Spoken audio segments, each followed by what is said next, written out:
I do think that this process of perimenopause is one of rebirth.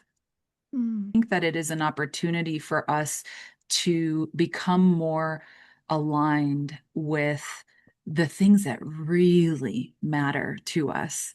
And with that, oftentimes comes this shedding of the the social expectations and constructs that we have adopted throughout our lives. yes. Hormones are energy. And so when we don't have the energy to maintain those facades, we have to step into a deeper understanding of our truth and our identity. Mm. So, rebirth in that it's not a completely new person, it's actually an emergence of who we are meant to be.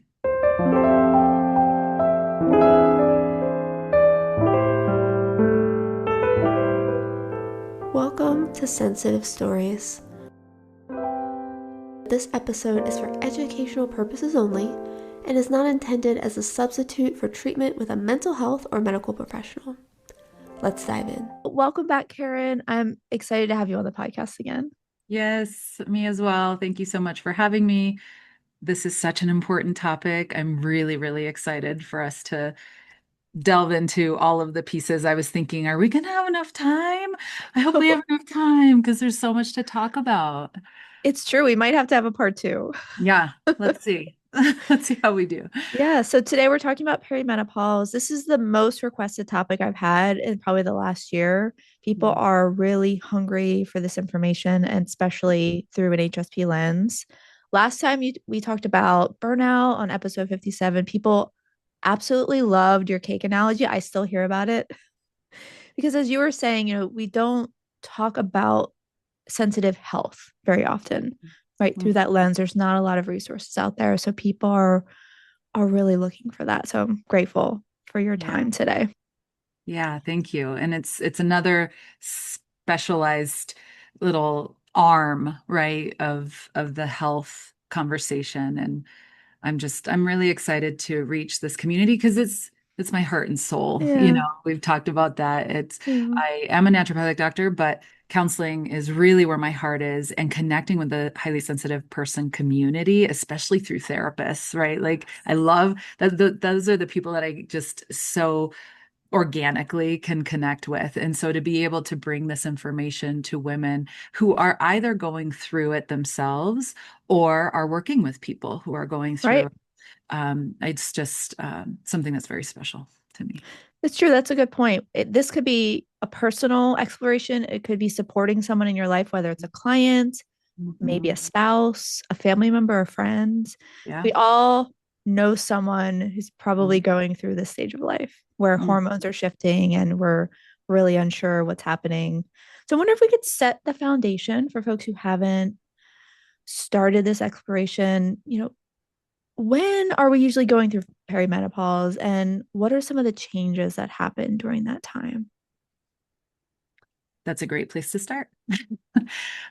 There's been such an explosion of information on perimenopause, Yeah. which is very exciting. We're seeing the results of all of the research that has been done over the last decade, where more women are coming into a more prominent roles with all women teams that can launch research that brings us such wonderful information. So what we are learning, and I learned this after I passed the age of 35. So I was like, aha, that's what was happening. Yeah.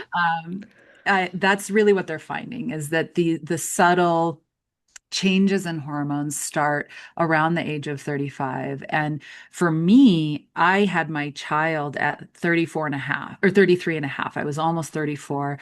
And so for me, it just felt like this continuation of, pregnancy, postpartum, which for me showed as postpartum anxiety. And I want to get into that a little bit more because that Mhm. the fluctuation of hormones, especially progesterone, which is one of the first hormones that we see shifting in Mhm. perimenopause, created a lot of anxiety for me.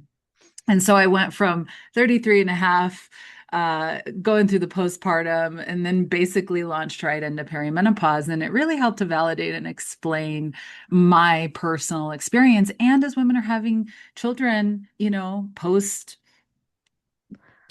sowing your oats, traveling or studying or whatever. We're seeing so much of that where it's Mhm. just this continuation of hormonal surprises. I like to Surprises. it's like a box of chocolates. You just don't Yes, know. and it's true that it can continue to unfold. We're not just going through hormonal shifts during perimenopause, it's pregnancy, it's other changes in life. I know my brother struggled with testosterone changes, and that in fact impacted his mental health and his energy levels, his vitality.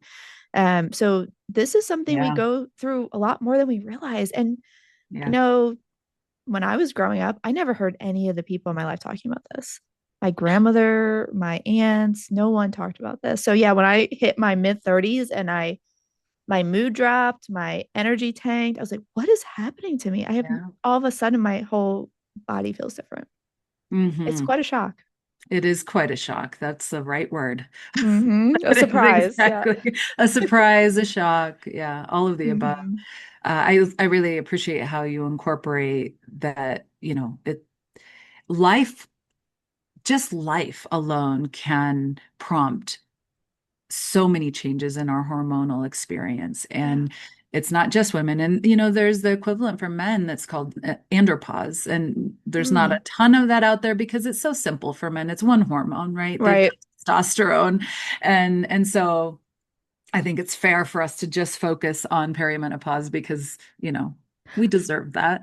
We But do. it's good to know because as, if you are in a relationship with a man who is middle aged, they're going to be going through some changes. And I think it's important Mm. for our own validation that it's not just us and that they can also bring something to the table when it comes to, the improvement of the health of the household.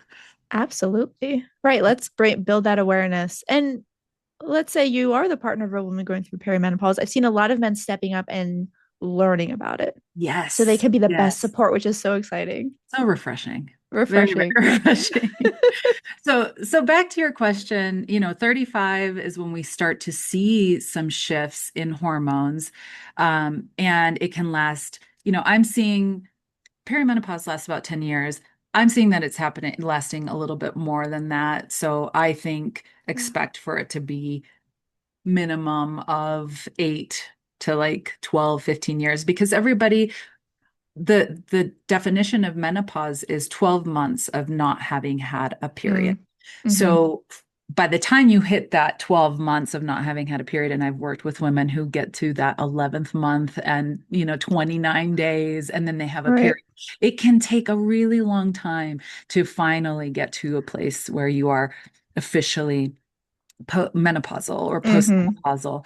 And so it's a long stretch. And during that time, there's very little predictability.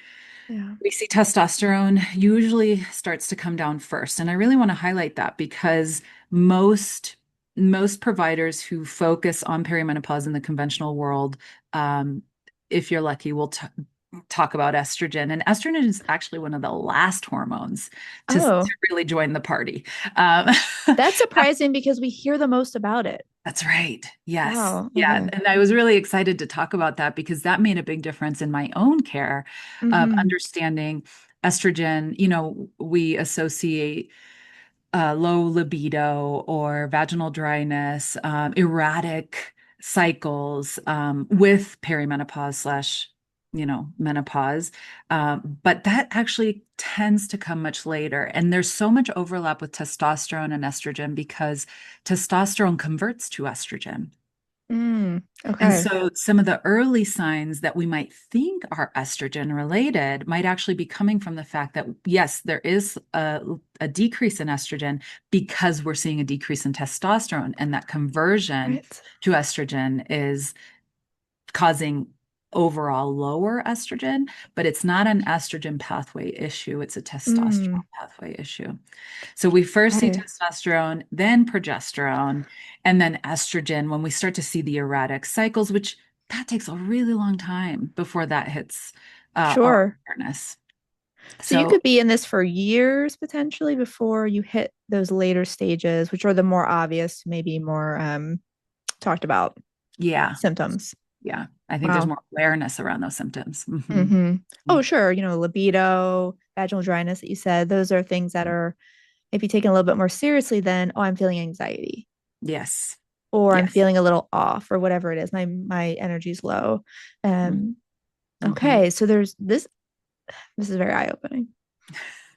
Yeah, it was for me. It was for me Yeah. as well. And it really revolutionized the way that I tended to my own symptom picture as Mhm. well. So with testosterone, we'll see a decrease in energy. So we might see a little bit more fatigue. And again, it can be really Yeah. subtle. Right. Motivation, feeling like that gumption, Right. that Exactly. go-getter, kind of energy and confidence in pursuing your aspirations and even being emotionally connected to those aspirations. Mm. So we can feel a little bit of disconnect in our Mm. sense of purpose or passion and desire that I think for sensitive people is Yeah. really important and a big sign, right? Because we tend to be really connected to Yeah.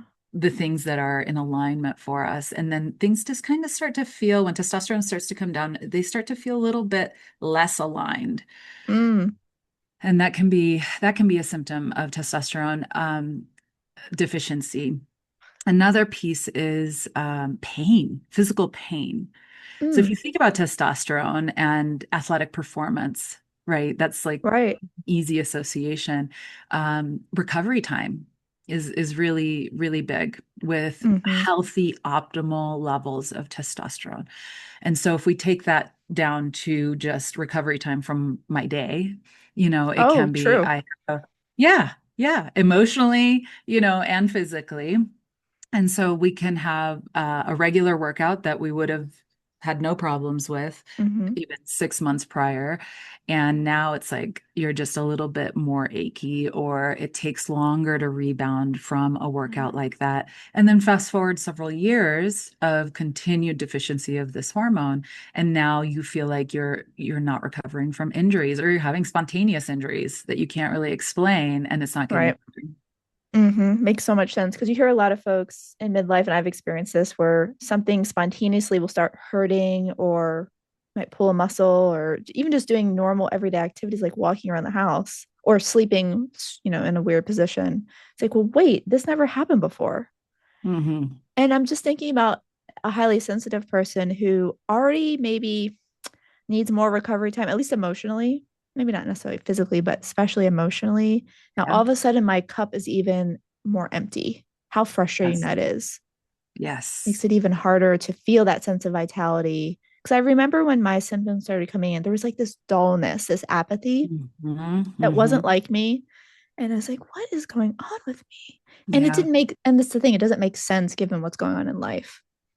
It can be hmm really confusing and It lonely. is. Yeah, it is very Mm-hmm. confusing and lonely. Absolutely. And helping to bring awareness to how common that is such an Yeah. important first step in not feeling as isolated and alone, because it Right. can it can present like anhedonia, right? It's just like maybe not to that Exactly. extent, potentially, maybe Mm-hmm. to that extent. Mm-hmm. But it is just this feeling of disconnect from who you thought yourself to be. Exactly.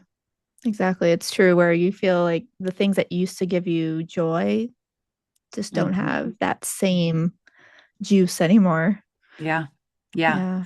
Yeah. So to close out testosterone, maybe cognition is also affected here. So Mm-hmm. maybe a little bit more brain fog, libido, Mm-hmm. obviously, as well. But for for women, estrogen really is the primary driver for libido. So we will see an even more substantial decline once estrogen becomes more involved in the perimenopausal journey. Um, with a decrease in testosterone early on, it's possible for women to experience um, a decrease in ability to set and follow through with boundaries because of that confidence piece, because of the energy that it takes. So that's Yes. that's a red flag for sensitive people because it's as you just mentioned, our self-care game has to be like so spot on. And now it's, Yeah. oh, wow, okay, now what am I supposed to do? I thought I was already Right, maxed exactly. out. Yeah, Now and it's so right that when you're the most tired, boundaries are the last thing that you have energy for. It just takes so many internal resources. So then then what's happening? You're just doing whatever everybody else wants you to do, if you even have the energy for it. right, right. Right. So this is more of an early phase of Mm. perimenopause. So we can actually, we might notice and even stepping into even more people-pleasing types of behaviors when testosterone starts to come down. Luckily, irritability is a pretty significant symptom for perimenopause, which I know very rarely will anybody express gratitude for that. But I do think that for sensitive people is very important because it will eventually come around to help protect us from that, the decrease in energy that might lead to more people pleasing, where it's just like, fine, I just give in. Right. I can't handle all of this. And then the irritability starts to come in, and then that becomes protective of our boundaries, which I think is magnificent because otherwise, where would we land? Well, Right. exactly. And I appreciate that reframe of seeing the irritability as an ally, so to speak. Yes. Like it has a function. And it's Yeah. true when when our boundaries are pushed, the anger comes through to protect us hmm through the irritability, and it needs to. Yeah, it Mhm. does. Yeah. And the identity pieces here, as we're talking about hormones, hormones are the scaffolding of our personalities. And so Mm, when this starts to shift, identity shifts with it. that's powerful. Yeah, it And I is. It and is. I you don't I don't think of hormone. Obviously I don't know a ton about hormones, so I'm not in the medical field, but it's makes so much sense because they play such a role in our bodies, hmm and by extension our personalities, our emotions, our energy levels, our sex drive, all of it. So Yes. yeah, that's amazing to hear. Yeah. It Yeah. So elevates the importance of it. 100%. 100%. And it helps us to better understand every person's approach to managing perimenopause is unique, and understanding how which of these hormones is the deficiency of each of these hormones is reflecting more substantially for you can help you to understand what the best course of action is in terms of your own care Yeah. and being able to connect with yourself, because I do think that this process of perimenopause is one of rebirth. Mm. Can you say more what you mean by that? Yeah, I think that it is an opportunity for us to become more aligned with the things that really matter to us. And with that, oftentimes comes this shedding of the the social expectations and constructs that we have adopted throughout our Mm. lives. And so when our hormones start to peace out and are just like, you're on your own, girl. Yeah. know, Right. we don't, that hormones are energy. And so when we don't have the energy to maintain those facades, we have to step into a deeper understanding of our truth and our identity. Mm. So rebirth in that it's not a completely new person, it's actually an emergence of who we are meant to be. Yeah, like a refining or peeling back Mhm. the mask or the layers. Yes. Mm, Yes. that's exciting. It is really exciting. I'm Yeah, glad you agree with me. I I think do. it's It's beautiful. controversial, because it's very, very difficult. Oh, I'm not sure. sugarcoating it in any way. And it has the opportunity to be something incredibly meaningful. And for sensitive people, that carries weight. Yes, it really does. Getting you closer to what's really important to you, who you Mhm. really are, finding your voice. I feel like there's a lot of opportunity there when you start stripping back the people pleasing and Mhm. the self sacrifice that you've done for years. Which is so easy for us as sensitive people to fall into because we feel all the things for all the Cool. people. Yeah, Yeah. we do. Yeah. And so we can maybe set that down a little bit because we don't have the energy. it becomes sometimes not an option. Mm-hmm. So do you Oftentimes. Yeah. oftentimes, so do Yeah. you see your clients or maybe even with yourself establishing new ways of living, new patterns, new relationship to self during Yeah. this decade or so? Yeah. And I mean, that's probably my greatest passion in working with this population is getting to do that work because, as a therapist, it's nothing new, right? This is Right. what we're supporting people in doing this Yeah. all throughout all the different life stages. But there is a leverage during the perimenopausal period that is unlike any other part of life. And it can lead to some pretty extraordinary things. Mm-hmm. Yeah. Yeah. I mean, it's like you're kind of walking through the fire and transforming yourself by the other when you get to the other side. And Yes. having it be so long, there's a lot of time to work through things and set new patterns. I mean, I guess that is the advantage of it being so long. It sounds torturous at first when you say 8 to 15 years, but then I think the Mhm. therapist part of me is like, wow, what a great opportunity. Yeah. Yeah, to shed. Yes. Shed. Yeah. Shed. And Mm-hmm. it becoming a requirement, right? It becoming Right. I don't, it's non-negotiable. I just can't do it anymore. Um, and therefore, well, okay, you know, Yeah. and I think that bringing awareness to this as an option is so helpful because we are learning so much more about perimenopause, and I'm so grateful for that. This piece is not getting the attention that I think it deserves. Never heard this before. Yeah, I I think mean, this is you hear a lot about transformative. the negative, but yeah, not the transformational Mhm. aspects of it. So Mhm. yeah, when you said it was a little controversial, like, yeah, maybe, but also really important to see that there's an underlying purpose of this time. There's some hope that Mhm. you could use it as an opportunity for yourself. Yeah, Yeah. Not just absolutely. going through it for nothing. Hmm.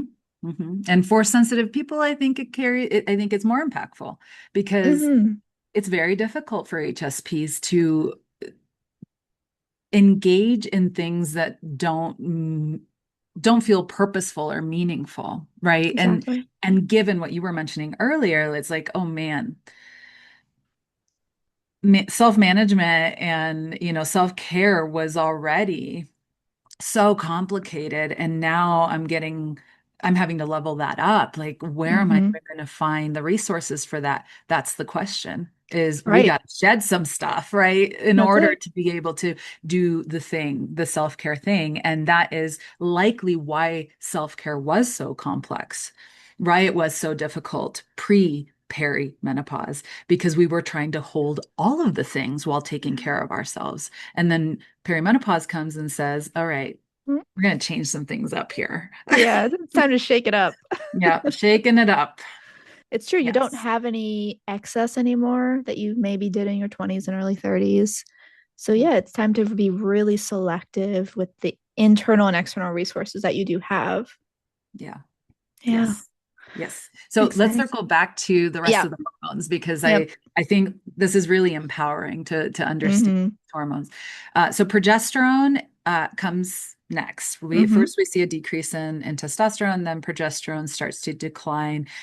For me, that was really um, almost seamless from my postpartum experience. I briefly mentioned that I personally experienced postpartum anxiety. I like to highlight that because you don't hear much about that. You hear a lot about You don't. postpartum depression, and Mm-hmm. that was not my experience at all. It was postpartum anxiety, and in working with this population, I have found that it is almost always postpartum anxiety, and that is depressing. It And so then is. it gets misdiagnosed as depression. Mm-hmm. And so the reason I bring this up is because progesterone is a very calming hormone. Mm. It has a very close relationship with GABA, which is Oh. an inhibitory neurotransmitter that is very soothing to our physiology. And progesterone comes from progestation. So it is Mm. meant to support pregnancy. So And when you say that support pregnancy, what do you mean? maintain the pregnancy. So Oh, got it. Literally. estrogen builds the lining of the uterus in preparation for the implantation and then the placenta and all of that. And progesterone holds what estrogen does. So when you're pregnant, your progesterone levels are very, very high. And as they start to drop, it signals it's time for birth. Okay. So the women I've known in my life feel very calm and steady. HSP women who are normally maybe more anxious, but they feel maybe the best they've ever felt mid-pregnancy. Is that partly why? Because progesterone is high? 100%. Okay, Yes. makes sense. That was definitely my experience. Now, there are some women who have, and this is very on brand for highly sensitive people, have paradoxical responses to progesterone. So sometimes it can trigger anxiety. Sometimes it can actually trigger suicidal ideation. Mm, It's a lot less common, but it can happen. And so if you are someone who is dosing progesterone for hormone replacement therapy, know that if you do begin to experience symptoms of depression, or you just are not feeling like your mood is not where you mm, want it to be, know that that is a possibility. It's very unusual, but I've seen it in my practice, I don't know, maybe about 6 or 7 times, and I've worked with a okay. lot of women who've done HRT. So it's not a high percentage, but it is good to know. And Mm-hmm. that also means that, if you didn't feel great during your pregnancy, in terms of Yeah. your mood, potentially that might be something to consider, that you might not do as well with progesterone hormone replacement. That's good to know that to look out if you're having the opposite reaction. Mhm. Mhm. But Mm-hmm. generally, yes, your observation Mm-hmm. is spot on. It does feel calming and everything relaxes. So it helps to relax tendons in the body, muscles in the body, because that makes sense, right? Like you're making space Right. for a baby, but emotionally and psychologically, you just loosen up. Right. There's more Mm, flexibility. There's more adaptability in terms of all of the things that are changing, not just with your body, but psychologically or mm, even life circumstances. sure. So Yeah. then progesterone is shifting next. Yeah. And you said for you that was a pretty, maybe the most straightforward shift. Yes. Yeah. Okay. Well, I went straight from that postpartum anxiety experience, and I knew Yeah. that progesterone was going to help that. And so Hmm. that's actually when I started progesterone because of that, and realized that it was just continuing to be really helpful. So when progesterone drops, we see more sleep disruptions, Mm, insomnia, sleep becomes less predictable. hmm. And it doesn't mean it's all the time, because you're still having cycles. So you're still going to have periods of time when your progesterone rises and you feel a little Yeah. bit better, your sleep improves, but then it comes back down right before you start bleeding. And then Hmm. that's when typically we see more of the sleep disruption that happens when you enter into perimenopause. Okay. So that is an indicator potentially that Mhm. that progesterone is shifting For more than sure. usual. Okay. Yep. Yeah, we might see more rumination because Mm, the mind is less pliable, less relaxed, right? There's right. more fixation, there's more um, anxiety that can Hmm. drive the rumination. So anxiety, insomnia, rumination, um, irritability. Makes sense. And then, of course, that's going to disrupt sleep where the body is more agitated or the Hmm. mind is more Oh, agitated. yes, Hmm. absolutely. Yeah. Hmm. Yes, the sleep piece, waking up with less energy and bandwidth Right. to to face the day is going to make everything more Yeah, aggravating. absolutely. Hmm. And we can feel more raw, Hmm. which is an important note for HSPs, Yeah. because that's kind of like, it feels like it's a default oftentimes. Certainly it was for me, Hmm. up until I really learned about being a sensitive person and learning how to take care of myself differently. So Yeah. if you start to feel like you're maybe revisiting your teen year Mm. experiences, it can be because of a change in hormones and an increase in sensitivity due to a decrease in resilience and resourcefulness. Not that you have become less resilient, it's just that the things that were in place to help you Right. feel resilient are shifting. And that brings up something I've heard for years. People say, "Oh, my sensitivity is so much worse with age," and I was like, "Why is that? What's changing?" And this feels like a big piece of the puzzle, Mhm. right? 100%. Yes. Yes. Okay, that's Yes. really illuminating. Yeah. I wish I had known this at 35. Right. Same. Like, oh, this is what's happening behind the scenes. Yeah. This is why you feel so differently. And well, that's a really helpful marker to check in with. Do you feel this similarly as you did during your adolescence? Because that's Hmm. obviously a very palpable, memorable time. And like, well, this feels reminiscent of that. Okay, something must Yeah. be happening. Yeah. And I think probably a lot of people going through midlife hormone changes might say, oh, yeah, that looks familiar. And I think for sensitive people, there's the added layer of, I was gonna talk about just generally sensitivity, but I'm thinking about how I would have these um, unsolicited intuitive experiences, or, that just were the chaos of it, I think is the kind of like the feel, Yeah. right? Mm-hmm. Because I mean, unsolicited intuitive experiences now, and at some point in my life was like, oh yeah, I can roll with that. Right. That's cool. Let's see what that's about. And getting curious. And when your Mm-hmm. tank is full, you can play with Yeah. it. It's exciting. So I'm like, ooh, this is interesting. I'm getting this hit. What is that Yes. about? Yeah. Yeah. Yeah. But then when your tank is not full, when our tank is empty or close to empty, it's just like, I did not ask for you. And now Yep. I've got this extra thing. And now I got to try to figure out what it's about and what to do about it, what not to do about it. So that's an added Mm-hmm. thing to assess, I guess, when Yeah. you're thinking about if it feels like adolescence again, Yeah, it is can feel burdensome. Like, I don't have space mhm. for this. Yeah. Yeah. Mm-mm. Wow. Okay. You're really Okay. painting a clear picture. Yes. So Yes. we have then, now we are then moving into estrogen Yes, shifts. yes, Okay. yes. Okay. So this Finally, is we're getting to yes, estrogen. finally we're getting to the what we thought was the starting point, right? So Right. how Exactly. yeah, that's But it's pretty the end. pretty relevant is that we have thought that and conventional medicine still is in that place. Most, Mm-hmm. not all, but most providers still think of it as estrogen. So when they're looking at labs, one of the first, if they do If they run even do that. labs, yeah, yeah, they're looking at estrogen and they're looking at FSH, follicular stimulating Oh, right. hormone. Mm-hmm. And that, I mean, in alternative medicine and naturopathic medicine, functional medicine, we start to look at it at 10 when FSH reaches 10 pretty Mm-hmm. consistently, then that's perimenopause in our Ah, world. But I have never spoken to a conventional doctor who thinks right. that way. I start to really suspect it at, like, if we're consistently seeing it at 8, Mm. we're likely there. But we test it because some people are really data driven, but the picture, the experience of the person tells you everything you need to know. Right. I hear people say, well, you don't need to test perimenopause. You know if you're in it. Hmm. So if a client or patient comes in and they're saying, I'm having all these symptoms, it sounds like you're going to believe them. Of course.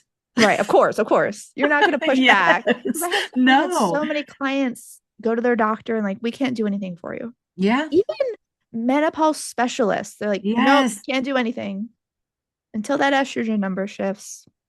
Our hands are Yeah. tied. And they're like, but I'm Yeah. suffering. Yes. I'm Yes. suffering for years. Okay, so Yes. FSH is a good marker. Now I'm going to go back. I want to look at my FSH numbers. Take a look at it.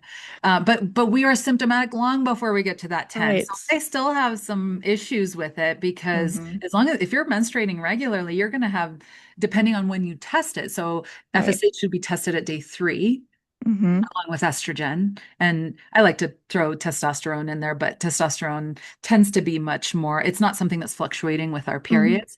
And so it tends to be more straightforward. But because we have that conversion from testosterone to estrogen, I just kind of lump it in there Makes with that. sense. Yeah. And then Mm-hmm. progesterone should be tested on day 21. That's the Mm-hmm. lowest point in the cycle of progesterone for someone who is having periods every 28-ish days. Got it. So it can fluctuate a little bit if they tend to have slightly shorter or slightly longer cycles, then that can fluctuate. Mm-hmm. But estrogen is a lot less predictable in its decrease. So Mm. it can be decreasing in a linear fashion when we see testosterone start to drop and estrogen start to drop, or I'm sorry, progesterone. So Mm. testosterone Hmm. and progesterone, and then it becomes more erratic towards the end of perimenopause. And this is when women Okay. start to have hot flashes, more vaginal dryness, and the erratic periods, which not every person has. Oh, okay. Um, that some I've worked with, I've worked with women that are like, it just stopped. Just turned off. Yeah, what a blessing, right? Yeah, You don't yeah, have to yeah. worry Not about, I to mean, go through that. yes. Yeah, some will report having like hemorrhaging, Mm-hmm. bleeding and then not having any period for a very long time, and then you don't know when it's coming. Right. So that is a very clear symptom of decreasing estrogen. Mm-hmm. The higher someone's testosterone, the less likely there is going to be more symptomatic, conventionally, what we think of as perimenopausal symptoms. It's Mm. going to be less symptomatic if the person has higher amounts of testosterone because they are converting to estrogen. Right. And it can be very protective. Mm-hmm. So you have Testosterone is that oh, sorry. resource. It acts as a resource, essentially, or a Yes. buffer. Got it. Yes, that's a great way Mm-hmm. of conceptualizing it. It is a buffer, and it's very resourcing in many different ways. Testosterone is a very controversial hormone replacement in the conventional world because it is a male hormone, which is just, don't get me started. We could have an entire Yeah, we could. episode on me being on that soapbox, Yeah. because we don't have it. Like, like it's so, Right. that one's so blatantly ridiculous, right? But Right. there are lots of conversations in the gynecological world around how inappropriate it is. Literally, these are the words that are used Wow. for women to replace a deficiency in testosterone. Mm. Wow. I mean, I know Yeah. exactly why this happens, but it's Hmm. even in a therapeutic context, Yeah. it's being taken away as an option because of the fear of what people, think. Yeah. Um, Yeah. so There's a lot then there. there's a blocking of care because oh, this testosterone, it's a male hormone. You're a Mhm. woman biologically. Um, it's not for you. When Yeah. really it sounds like you said, it could really mitigate a lot of the discomfort. Yeah. Wow, what a Yeah. shame. It is a Mm. tremendous shame. Luckily, there are some herbs, if people come across that obstacle, depending on certainly what Mm-hmm. state they're living in, that could be absolutely not an option. Mm-hmm. But there are herbs that can help to raise those levels on labs. And I find that sensitive people actually do pretty well with it, with Mm-hmm. just herbs. Mm-hmm. So there is hope. Obviously, there's work to be done on that front in terms of advocacy, but I did want to mention that because it's not unusual. That's one of the reasons that they jump right over it is because it's so Right. controversial. Well, and good to know that you know there's nothing wrong with you if you're requesting this or asking about it, or you feel like it's something you should, Hmm. use as a patient. It could just be Yeah, your provider's viewpoints. yeah, And it's helpful also to know that there are alternatives, especially if you have a sensitive system that maybe doesn't respond well to the hormones. I don't know. yeah. I know for some things I've had to go the herbal route and it's worked better for me, but Mhm. not everything. It depends. And like you're saying, everyone is different. Yes, I'm the same way. I'm the same way. Mm. Herbs oftentimes will work really well for me, and other times I do better with conventional Yeah, same. I do a treatments. Yeah. mix. Yes. Hmm. Yeah. I think integrative care is really, that should be the model, but here we are. Here we are. Yep, exactly. So So, yeah, yeah. I want to see if there's anything else, and then I want to talk about the provider experience. Yes. So with estrogen, there's physical symptoms. There can be breast tenderness, obviously the Mm. erratic periods. Hmm. Overstimulation is really common with estrogen. So I Right. wanted to really highlight that estrogen deficiency, and not just estrogen deficiency, the erratic pattern of Right. what happens towards the end of perimenopause. It's not just that you're slowly losing estrogen, it's that some days you might be low and some days you might be Right. way in a like estrogen dominance kind of picture. And that's when you're going to see Right. more of the overstimulation, more sensory sensitivity, very Mm-hmm. minimally for us. Um, Yeah. Migraines Ooh. have been known to be associated with estrogen metabolic Okay. blocks in Okay. those pathways. So if you're having a really high estrogen dominant kind of day or week, you're going to be more prone to headaches and migraines. So that's good to That know. makes a lot of sense. I have some clients who deal with that and we're suspecting it might be hormone related. I'm like, that's yes. Hmm. I mean, Yeah. there's a clear connection. Yes, and supporting detox pathways to help remove the old estrogen from the body can, that alone, right? You don't Yep. necessarily have to do a huge medical workup around it. It can just be supporting the body and removing the old and less effective estrogen because these hormones get reabsorbed over and over and over. And so you have these moments of Okay. having really high estrogen, and Yeah. then they just keep getting reused if you don't have adequate amounts of fiber in your diet, or there's lots of different reasons why that can happen. But now you've got these really like third round, fourth round estrogens that are just like, Wow, can I wreaking just havoc. not anymore? Yeah, and they do wreak havoc, and they're still stimulating those receptors, but in a really unhealthy way.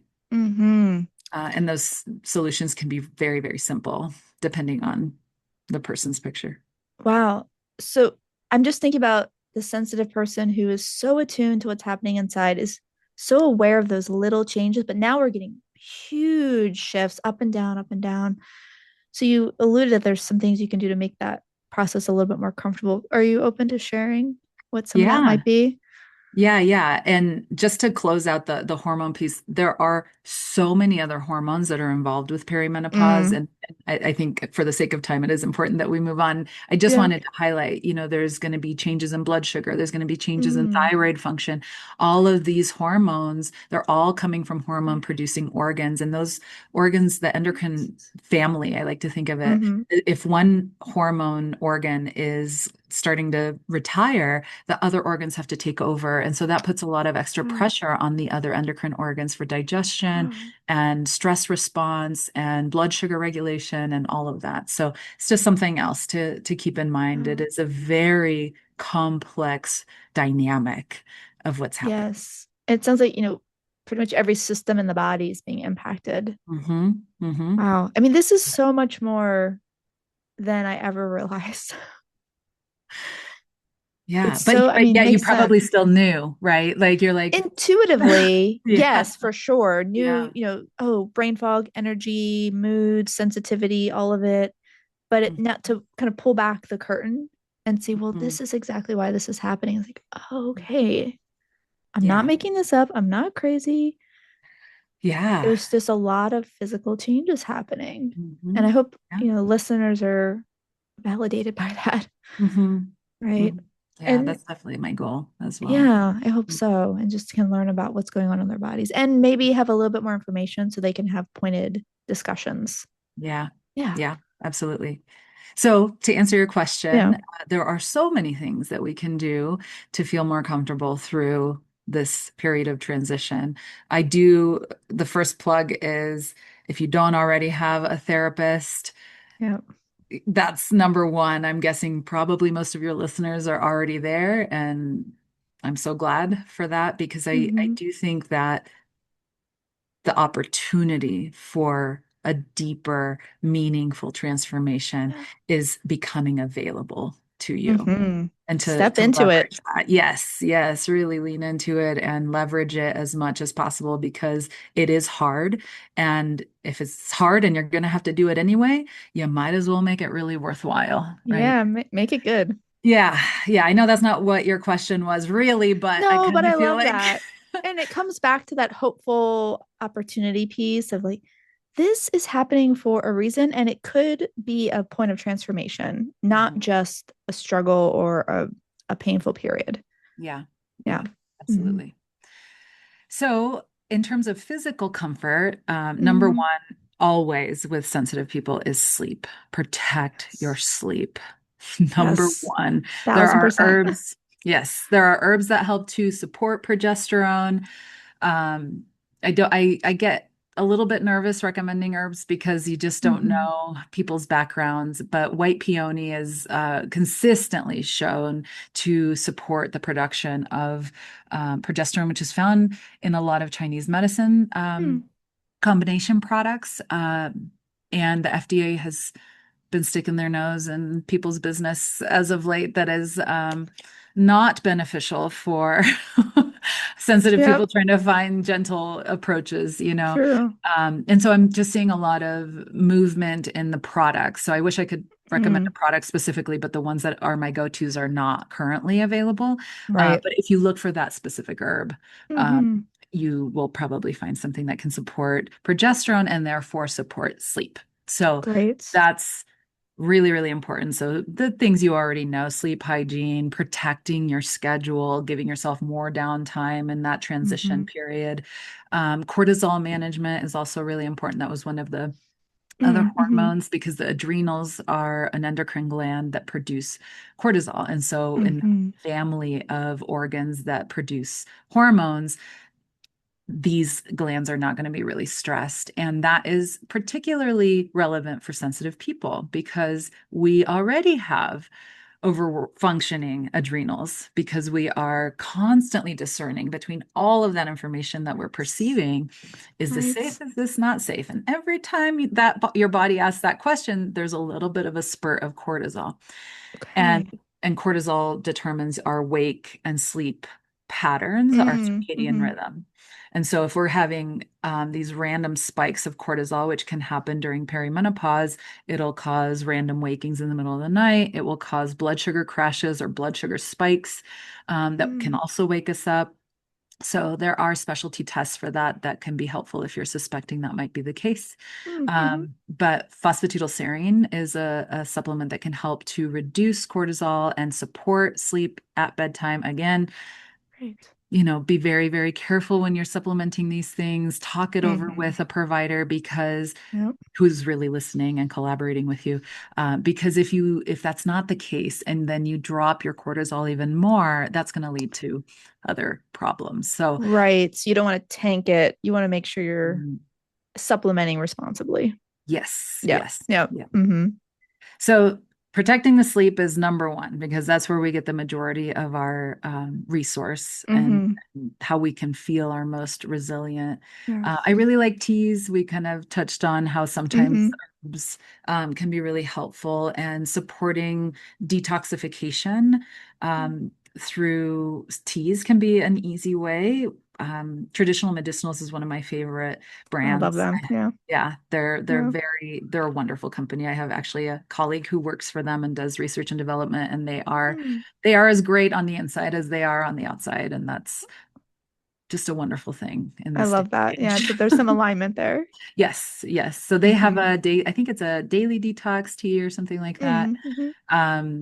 That especially PMS, during the times of irritability, during times of overstimulation, supporting detoxification can really help to lower the total burden that we're carrying. Makes sense. Yeah. Yeah. So you're kind of clearing things out. So, well, the estrogen piece was eye-opening. Like, yes, you do need to make sure you're clearing things out and making more internal resources available. Yes. Yes. Yes. Okay. And magnesium falls into that same category. Actually, it's very helpful for detoxification. It also helps to reduce cortisol in a much more gentle way. Hmm. So that's why sometimes you'll hear about dosing magnesium at bedtime because it will Yeah. help to reduce cortisol, which then Okay. signals the body to produce more melatonin, because cortisol and Okay. melatonin have an inverse That relationship. makes sense. Mhm. A lot of things clicking into place for me today. Yeah. Yeah. I don't know about you, but when I really understand a pathway or I Hmm. understand why something works, it makes all the difference. It just Oh, it it helps. can more easily become a part of my routine versus feeling like I have to remember or force it to happen. Absolutely. Having that context for me, I have more buy-in. Yes. Hmm. Yes, absolutely.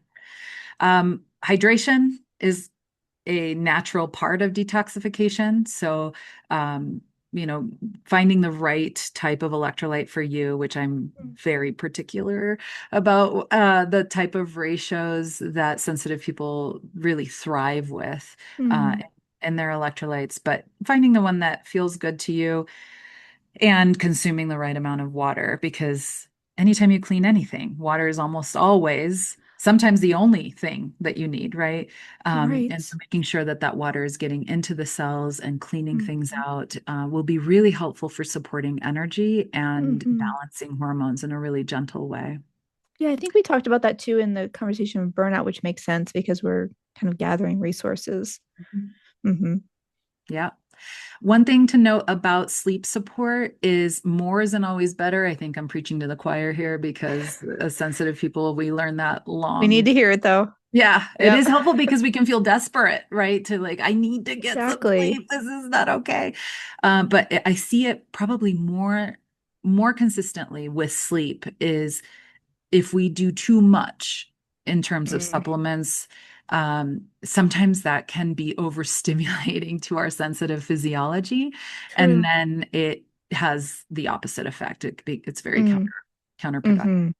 So So being just keep mindful in about mind. how much you're putting into your Mhm. system. Hmm. Mhm.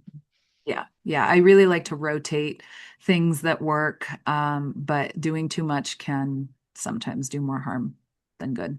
How We might talked a you little bit about, oh, sorry, go know ahead. it? I'm just curious, how might you know if you're doing a little bit too much? I think that you would not sleep well. That makes sense. Yeah, Right. I You're think it'd stirring be things up. immediate Mhm. response, Yep. immediately no. But yeah, if you're waking, having slept pretty thoroughly throughout the whole night, with Hmm. minimal disruption, and you wake up feeling decent energy where it's not really difficult to get out of bed, then that sounds like it's working. Yeah. And it's possible that you may still want to, cycle through different interventions because Right.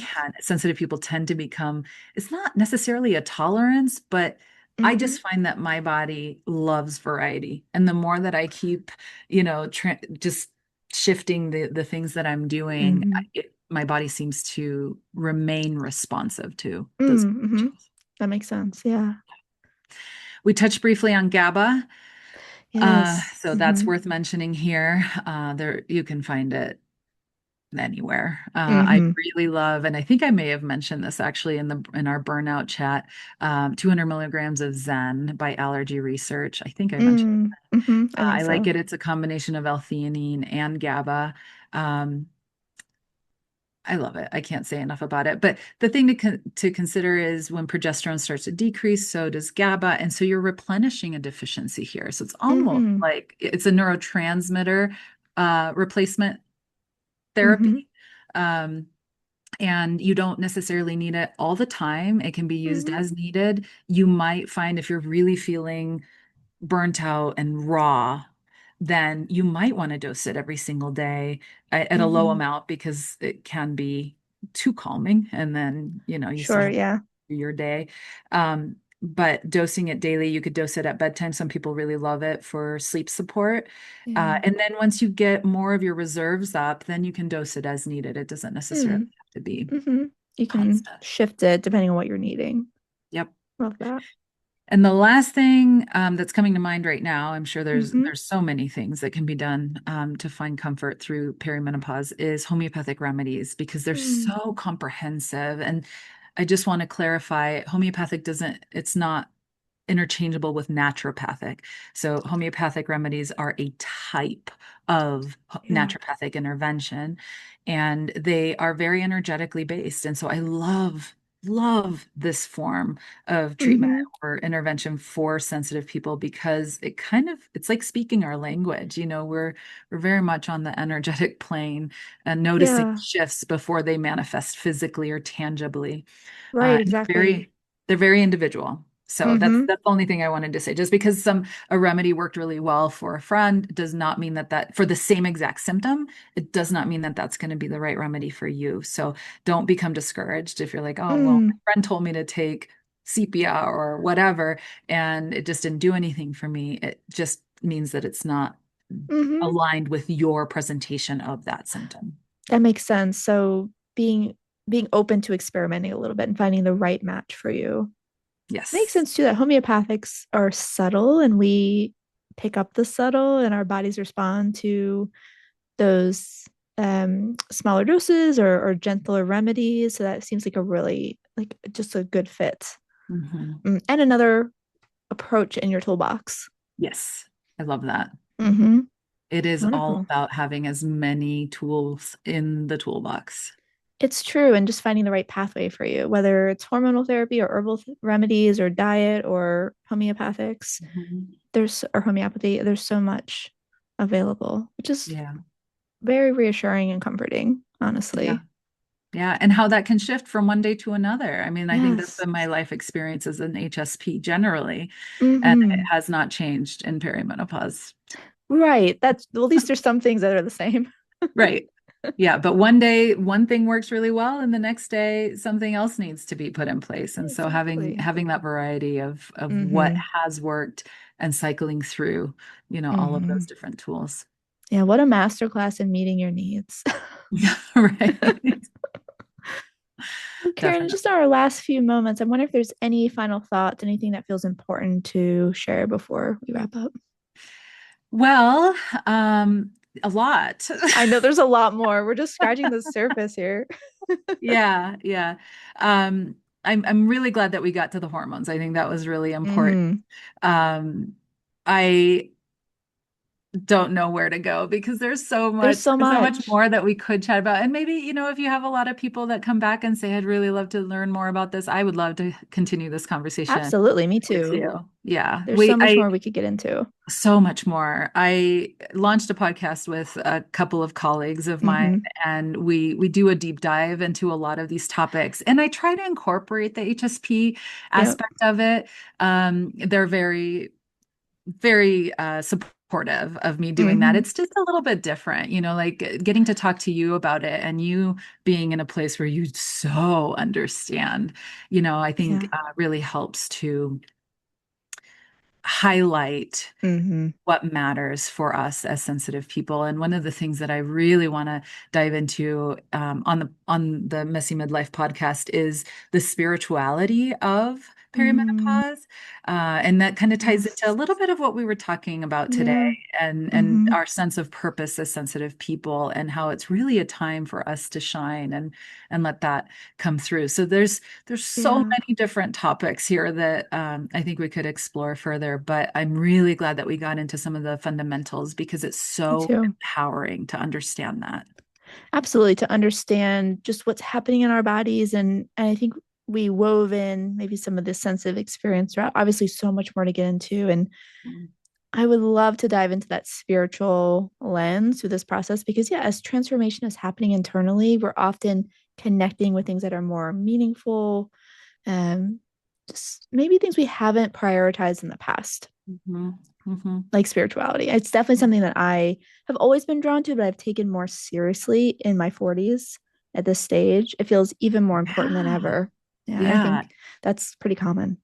And at a time when we feel in some ways more disconnected, it can be more Exactly. difficult to explore that, but there's also, I just think that sensitivity is here for a reason, right? We didn't just randomly, I don't know. I'm sure there are some very scientific people that will say, well, yes, 20% of the population and evolutionarily, and sure, I get that. And I think that our sensitivity has a purpose. And that Absolutely. sensitivity of being tapped into an energetic shift that is Hmm. happening and all of the science that we don't understand yet, right? This doesn't have to Exactly. be, the religious spiritual. This can be scientifically, the Hmm. energetic things Yep. that we pick up as sensitive people. And I think that there is a purpose for that. And I think that the more that we align with that in a time when other things start to fall away is something that can be transformative for our communities and maybe even something bigger. And I think that if there was ever a time when sensitive people were needed, it is now, Right now. right now.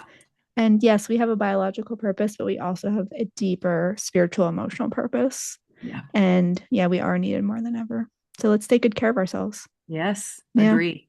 Absolutely. Well, Thank you so Karen, thank you much. so much. This was so great. I'll be sure to share your new podcast, the Messy Midlife podcast, in the show notes. I think you have a perimenopause and sensitivity episode coming up. Yes. Perfect. Yes. So we can have an extension of this conversation for folks, and Yes. also excited to hear it through a different lens with some different perspectives. Mhm. And then, of course, I'll share your website and your social media for anyone who wants to reach out to you. Yeah. Thank you so much. Thank you It's so much. always such a pleasure. Always a Maybe joy. maybe we'll get to do this again. We will. I think so. I think there's a lot more to talk about. Yeah.